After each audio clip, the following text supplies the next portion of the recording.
দেখে নিশ্চয়ই তোমরা বুঝতে পারছো এটা পনিরের তরকারি। হ্যাঁ, ঠিকই ধরেছো। চলো আজকে আমার রান্নাঘরে, আমার সঙ্গে তোমরাও রান্না করবে তো। পনির নিয়েছি আর নিয়েছি গোটা গরম মশলা, সামান্য উপকরণ দিয়ে রান্নাটা খুব তাড়াতাড়ি হয়ে যায়, তাই রাত্রিবেলা আজকে এটাই বানালাম।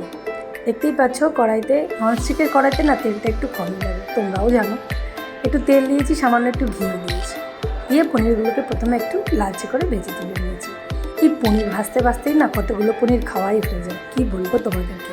আমি এবার পনিরের তরকারির থেকে ভাজা পনিরটাই আমার বেশি খেতে ভালো লাগে। যখন এরকম লালচে হয়েছিল পনিরটা তুলে নিয়েছি। এবার ওই সামান্য তেলের মধ্যে গোটা গরম মশলা তোমাদের আগে দেখিয়েছিলাম, সেটাকে ফোড়ন দিয়েছি। আর এই মশলাটা বাটার সময় আমার মনে নেই ভিডিওটা করতে।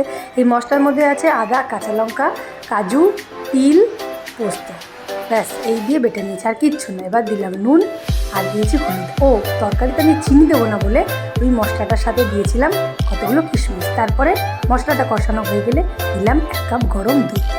ব্যাস দুধটা যেই একটু ফুটে উঠলো, ভাজা পনিরগুলো দিয়ে দিলাম।